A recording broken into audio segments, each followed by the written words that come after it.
72 catches, 5 touchdowns. Gone, no goodbye. Deebo Samuel just bounced out of Ashburn back to the Bay, and that hole in the receiver room is exactly why Stefon Diggs is one signature away from putting on the burgundy and gold. ESPN's Jeremy Fowler says Washington's got Diggs intrigued. John Keem's sources go even further. We know he wants to play here. But stick around because I'm about to break down why that deal is stalling, and why Adam Peters might be sleeping on his own guy.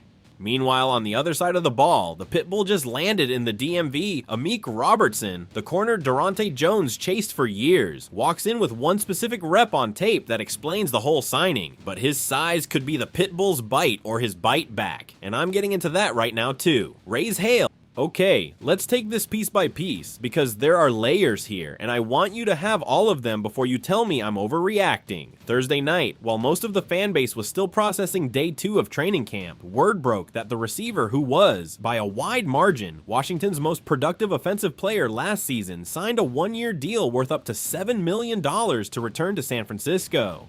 Washington brought him in last year for a 5th-round pick, taking on his full $17.55 million salary for the 2025 season, and honestly, it worked. The guy finished the season with 72 catches, 727 yards, 5 touchdowns, plus another 75 yards on the ground, and a rushing score across 16 games. He also returned kicks at a 30.1-yard average. This isn't just some guy.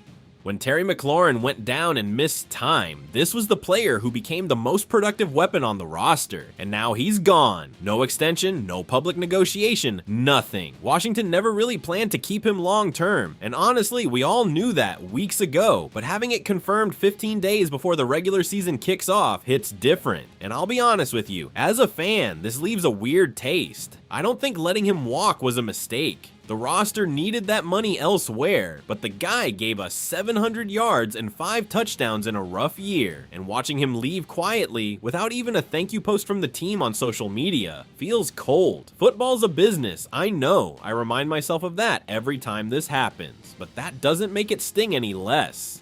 Look, I'm not gonna pretend this is some massive shock. Bro, we all saw this coming since March. But I do want you to sit with the timing, because the timing is what makes this story worth talking about. San Francisco desperately needed a receiver because Ricky Pearsall, their projected starter, is dealing with swelling tied to the ligament injury that derailed his 2025 season. And on top of that, Christian Kirk strained his calf in the first 2 days of practice. San Francisco moved fast, and honestly, this is a logical reunion. The guy is going back to the system where he made All-Pro, where he knows the scheme by heart, and where there's zero adjustment period. For Washington, here's the part that actually feels like the real drama in all of this. The schedule is already locked, and the revenge game is set for Week 6 Monday Night Football in San Francisco. Washington will face its own former starting receiver against Durante Jones's defense in prime time, and that's where the second half of this story comes in, the part that's actually got me excited, because right as this exit got confirmed, the signals around Stefon Diggs got more serious than at any other point this year. Let's run through the full timeline, because it's important to understand this didn't come out of nowhere. Diggs hit free agency after New England released him, even though he was a key piece in getting the Patriots to the Super Bowl last season. 85 catches, 1,013 yards, 4 touchdowns across all 17 regular season games. Playing alongside Drake May, that is not the production of a washed-up player. That's the production of a legitimate WR2 who still has gas in the tank. The catch, and I'll be straight with you here because I always try to be, is that the Patriots cut him for cap reasons and because he had a pending legal matter at the time, a felony strangulation charge and a misdemeanor assault charge stemming from an accusation by his former personal chef. That case went to trial in May in a Massachusetts court, and the jury took less than 2 hours to find him not guilty on both counts.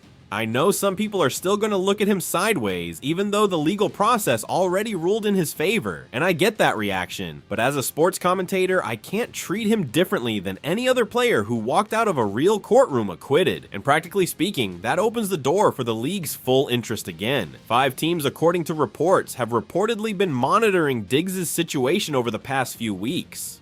And out of those 5, Washington is making the most noise. ESPN's Jeremy Fowler confirmed on SportsCenter that Washington is intriguing to Diggs himself. And listen, that word carries real weight coming from a guy who's already played for 4 teams in 4 years. Vikings, Bills, Texans, Patriots, and who knows exactly what he's looking for at this stage of his career. Fowler went further and laid out the full logic. Jaden Daniels is a young, ascending quarterback. Diggs is from Maryland. He's a DMV guy. And there are rumors Washington could add a receiver to pair with Terry McLaurin. Something should shake out for Diggs, Fowler said in his own words. But the report that actually convinced me, the one that made me think this is serious, came from John Kame, the ESPN beat reporter who has covered this team for years and has a direct line into the building. Kame's idea in full. Right now, there's only one guy Washington would sign, and that's Stefon Diggs. Continuing to monitor it means they're in the know, and he closed with the line that gave me actual chills as a fan. We know he wants to play here. That's not some analyst speculating this could happen. That's a beat reporter with sources inside the building confirming real mutual interest. Now here's my honest, unfiltered take, because that's what we're here for. I think Washington made a mistake by not closing this out before training camp opened. And look, I could be wrong, but the receiver room behind McLaurin has had, to be generous, a mediocre start to camp. Antonio Williams and Luke McCaffrey still haven't shown they can be a week-to-week threat, and that's exactly what's pushing the Diggs conversation back to the front burner. The uncomfortable question nobody's asking out loud is this: why wait until the receiver market dries up to move on a guy who, in his own words, wants to be here? Adam Peters is a methodical general manager, not an impulsive one, and normally I appreciate that about him, but in this specific case, I think the patience is costing him competitive edge. And here's where the two stories connect, because they're not independent of each other. The hole left by the receiver who headed to San Francisco is exactly the hole Diggs could fill, just with a different profile.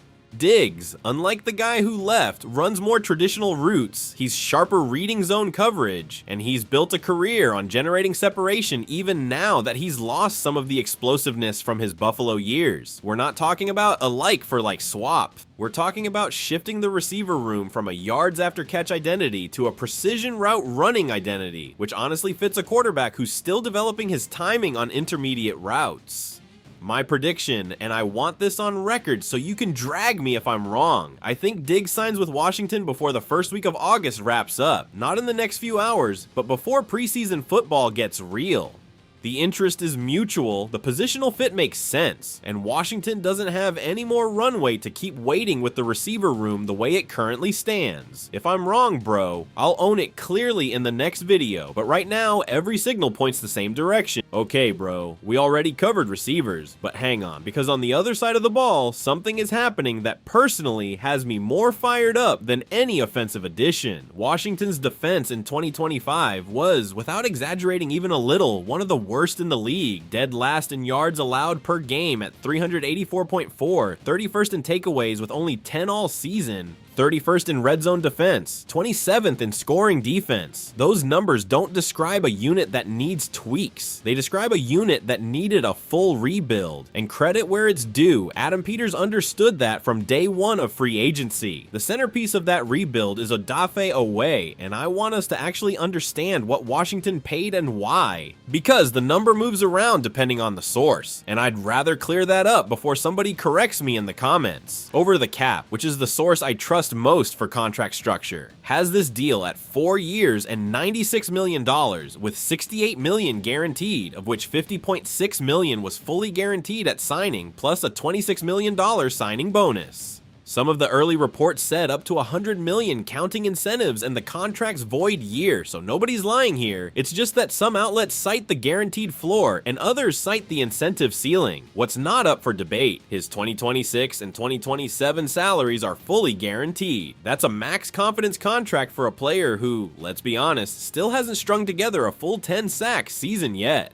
So the obvious question is, why bet that big? The answer is in the trajectory, not the career average. Owe spent 5 seasons in Baltimore as a solid rotational piece, but never the headliner, always playing behind more established veterans. When the Ravens traded him to the Chargers for safety Alohi Gilman, something clicked. In Los Angeles, under defensive coordinator Jesse Minter, Owe broke out, 7.5 sacks in just 12 games, 37 pressures per next-gen stats. And the moment that I suspect actually sold Peters on writing that check was the wildcard game against the Patriots. 3 sacks, 3 tackles for loss, 2 forced fumbles in a single game. That's not luck. That's a player understanding, for the first time in his career, how to turn his athletic traits into repeatable production inside a scheme that frees him up instead of hiding him. And now Washington is going to give him exactly what he needs to confirm whether that leap was real or just a hot streak. More snaps. The projection has him going from around 575 defensive snaps a year to over 670, possibly climbing toward 800 depending on the rotation plan. With that workload, if he holds his per snap efficiency, we're talking about a projection of 28 pressures and 10.5 sacks in 2026. And in a recent Hogs Haven reader survey, 70% of respondents said they're generally confident or absolutely confident Owa is going to be worth the deal. I put myself in that 70% with one reservation. Week to week consistency, not a single playoff explosion, is what separates a good pass rusher from a true alpha edge rusher, and that still needs to hold up across 17 games. Now, the piece that's getting talked about less, but that I think matters just as much for Dan Quinn's defensive identity. Amik Robertson, signed for 2 years between $15 and $16 million, coming over from Detroit. And there's a personal connection here that explains why Durante Jones pushed so hard to bring him in. Jones spent the last 4 seasons as Minnesota's secondary coordinator under Brian Flores, facing Robertson twice a year when he played for Detroit inside the same division. And there's one specific play Jones keeps bringing up. Robertson matched up solo, no help, against Justin Jefferson, one of the best receivers in the league, and not blinking for a second.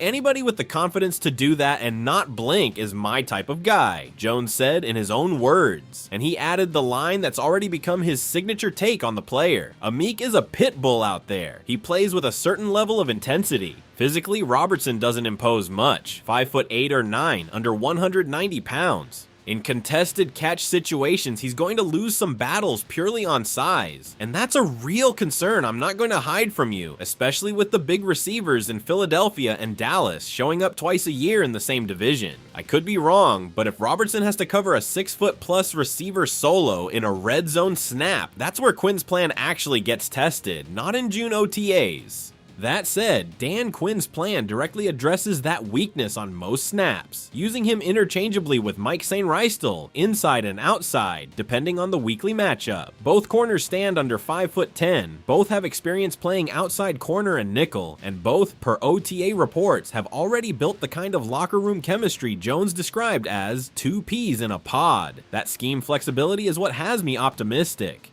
You're not forcing an undersized player into a role he's not built for. You're designing the scheme around what that player does best. My full read on this defensive rebuild: Peters didn't spend on splashy names. He spent on a specific player profile. Fast, versatile, and with a track record of playing above their size or their prior reputation. Leo Chenal at linebacker, Nick Cross at safety, Amik Robertson at corner, Odafe Owe on the edge. They all share the same DNA.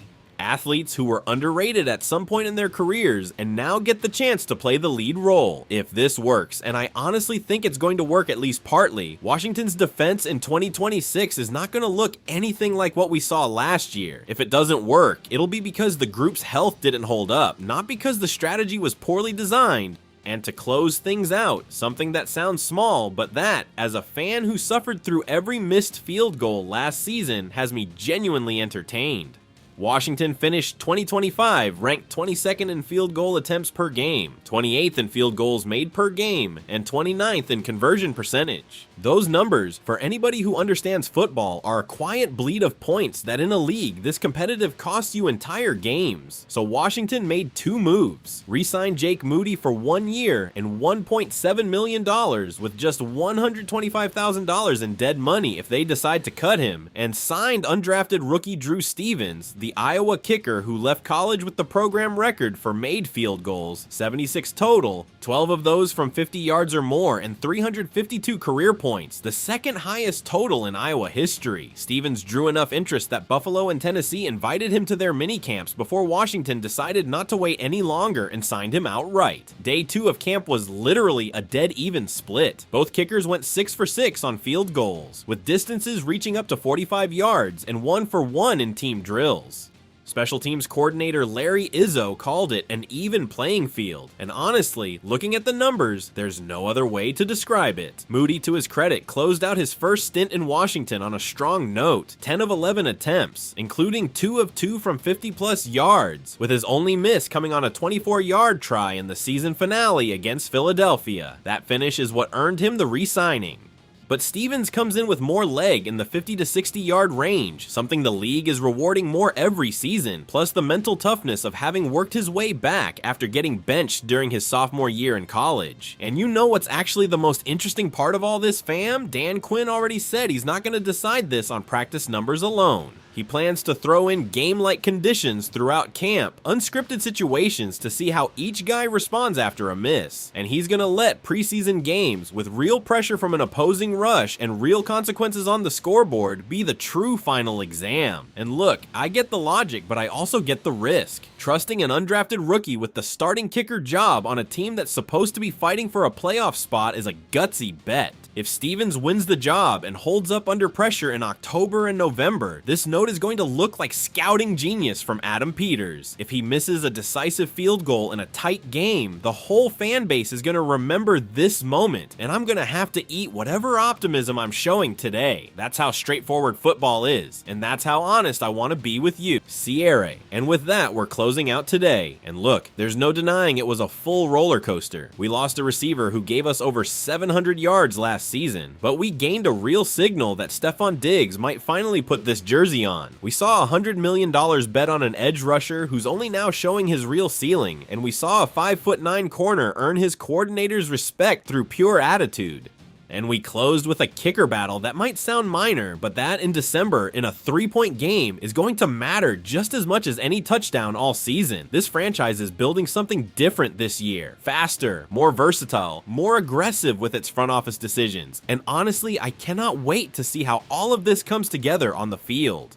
And if I'm being fully honest, I've watched this team promise a rebuild and not deliver for years now. So my optimism here comes with caution, not blind faith. If this video gave you something, drop a like, subscribe, and tell me down in the comments. Are you signing Diggs this week, or do you let the market cool off a little longer? I'm reading every single one of you. See you in the next one. Raise hail always.